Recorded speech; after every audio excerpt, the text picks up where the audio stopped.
I do not have to convince you, my dear viewer, of the importance of pockets, and we have all been there, reached to put something in a pocket only to find we don't have one. I know that we are all furiously adding pockets as we make our garments.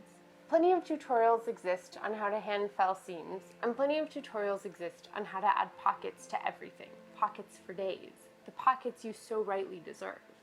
However, nothing has married these two. So today, we will rectify that by adding pockets to a seam and then hand felling over the pocket seam itself to show how it's done. Since many of the things we will be sewing on this channel use the historical practice of flatlining, we will start by flatlining the sample we are working with. For you, these pieces would be the gores of a skirt. To make this technique easier to see, however, I have decided to work with some colorful scraps I had in my stash. First, to flatline your pattern pieces, you cut out your pattern from your fashion fabric, then cut the same pieces out from your lining fabric. You will place these pieces wrong sides together and baste around the edges. You can also add basting to the rest of the panel if you wish. This will decrease the chance that your fashion and lining fabrics will slip or become misaligned while you are working with them. Once these pieces are basted together, you will treat them like one piece of fabric, where the fashion fabric is the right side and the lining fabric is now the wrong side. Basting stitches are long stitches that will not be in your finished garment, so you do not need to worry if they are neat and regular like you do with other hand sewing. Just make them easy to pull back out. And take care to avoid basting where your stitch line will be. This makes removing the stitches much more difficult. I prefer to baste in the seam allowance for this reason. For basting, I like to use a thread that is completely different from any color in my garment. That way I can easily see what needs to be removed. Since I inherited a considerable collection of 1970s era polyester thread from my grandmother, I use that. Here I am going to show you a quick trick for threading your needle. It's a little confusing to describe, so I'm going to show it from two angles. First, you pinch your thread between your thumb and forefinger with the tiny tail of the thread sticking out.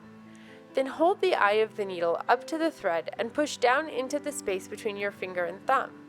This will get the thread into the eye of the needle without having to see the tiny eye and line it up. Make sure to grab the tail as you pull the thread through the needle. Now, to tie your knot, bring the end of your thread around and lay it parallel with the needle. Make sure there is a tail that extends past the eye end of the needle. With this technique, the tail after the knot will end up the same length as the tail you let extend past the needle. Now wrap the thread around the needle 4 or 5 times and pinch the wraps you have just made against the needle. Being careful not to lose any of the wraps, slide the loops down the needle in the direction of the tail. Keep sliding along the length of the needle until the loop tightens and a knot forms.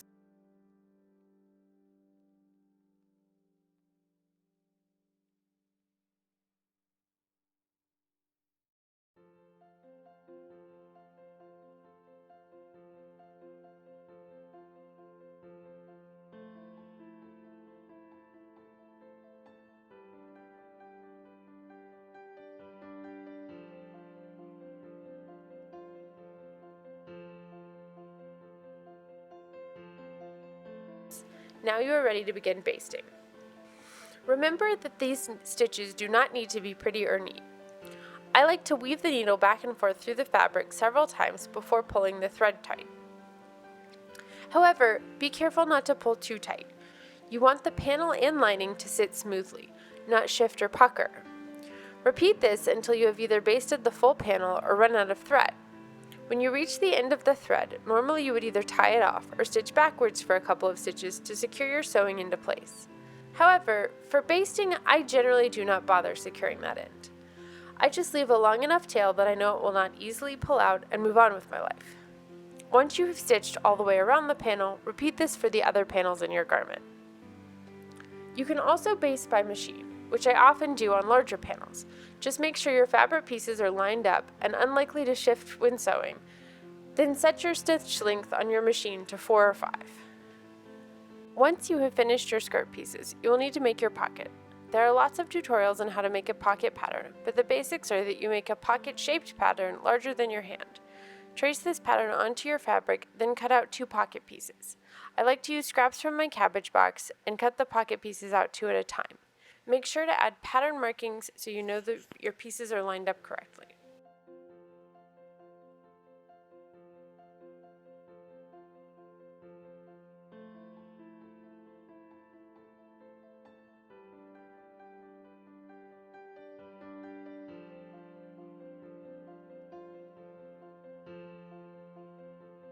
Once you have cut out your pieces, it's time to pin them to the skirt.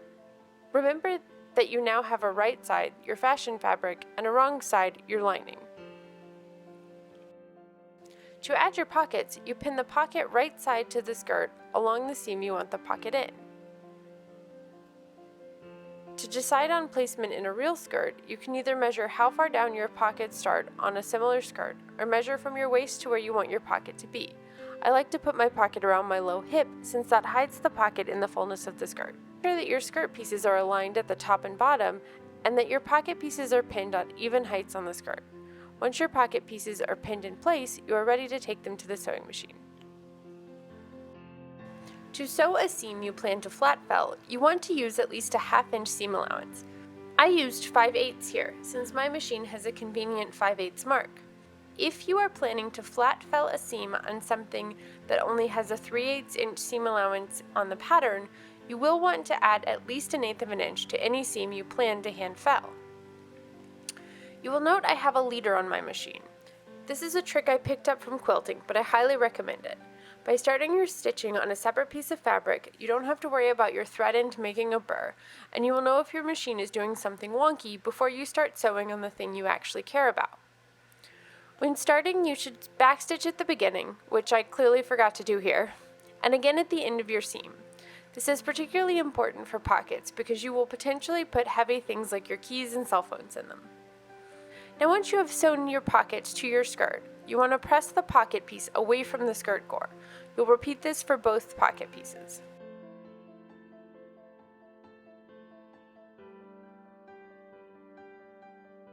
After pressing, pin your 2 skirt pieces and pockets right sides together, taking care to match pocket tops and bottoms and any pattern marks or notches you have. You will be sewing the skirt seam and the pocket seam at the same time. So pin down the skirt seam until you get to the pocket, then around the edge of the outer edge of the pocket. Once you are all the way around the pocket, resume pinning down the skirt seam below the pocket.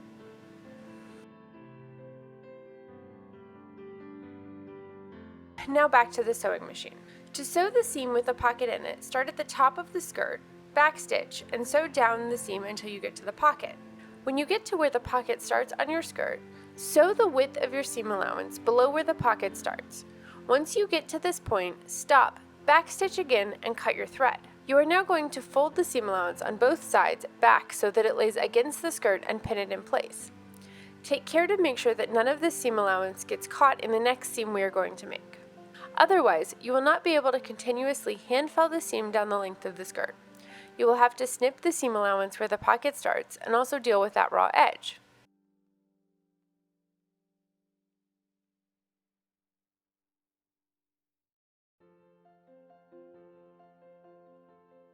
See here how I have checked that both the front and back seam allowances at the top and bottom of the pocket are clear.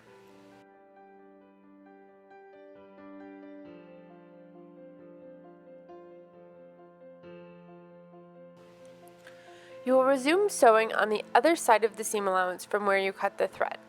Line your needle up with the previous stitch line. If you can turn the hand wheel on your machine or lower the needle, that can be helpful here to make sure that you are lined up against your previous stitch line. This time, do not backstitch, as that would catch your seam allowance. So around the outside of the pocket. To rotate on a curve, I like to stop my needle in the needle down position, raise the presser foot slightly, my machine does this automatically, and rotate the piece until the seam allowance is once again properly lined up with my 5/8 line, and then continue sewing. When you get back around to the main skirt seam at the bottom, backstitch and cut your thread again. Again, make sure not to sew over your seam allowance. Take your work off your machine, flip the seam allowance back down, and resume sewing your skirt seam like you normally would.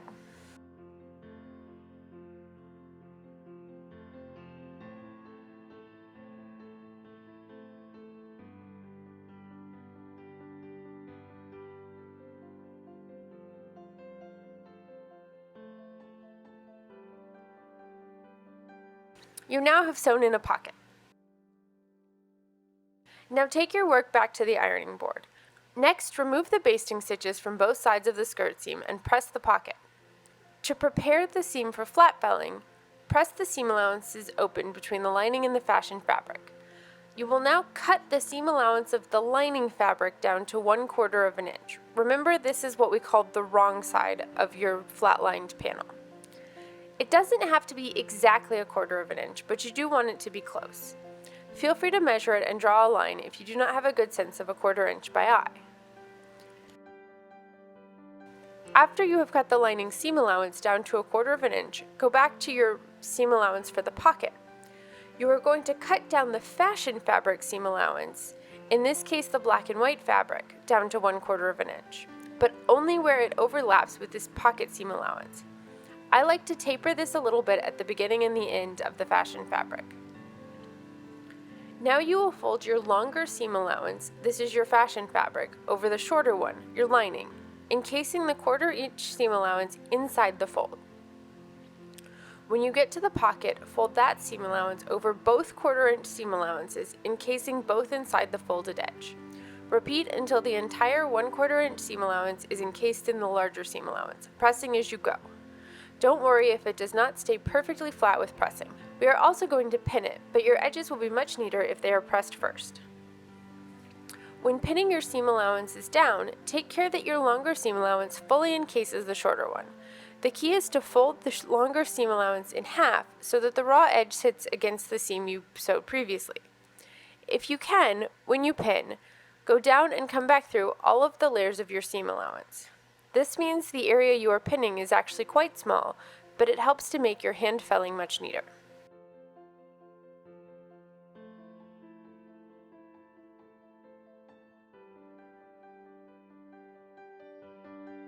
To hand fell your seam allowance, you are going to whip stitch up the length of the seam. Take care to stitch only through the seam allowance in your lining fabric. You do not want the thread showing through on the right side of your fabric. When hand felling, I like to pick up only a few threads of each fabric.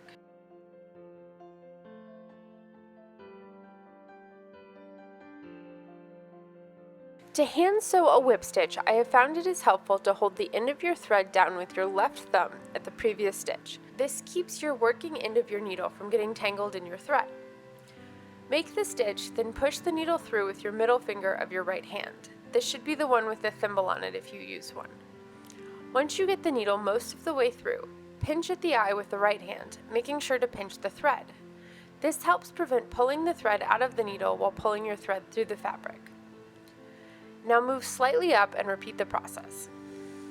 These stitches are a bit larger than my usual felling stitch so that you can see them.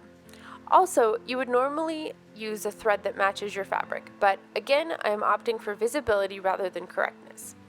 Repeat this for the length of the seam. When you get to the pocket seam, you will be sewing through the additional layers of the pocket seam allowance, so you might find it slightly more work to push your needle through your fabric.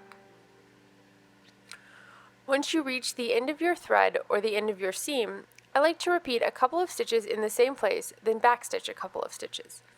Victorian tailors did not use knots to finish off this process.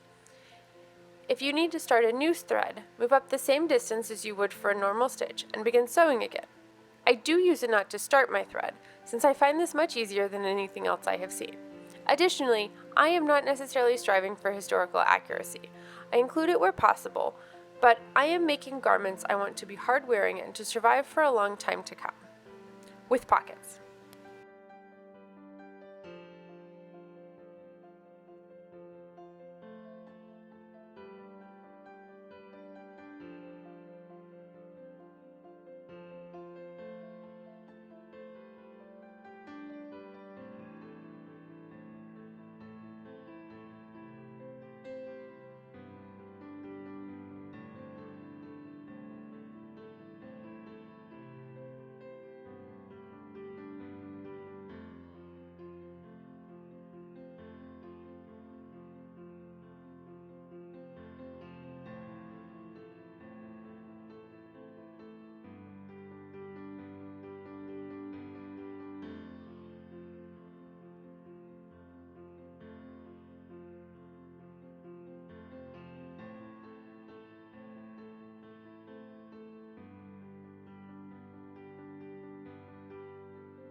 And there you are, my dear viewers, ready to sally forth into the world with your own beautifully hand-filled pockets.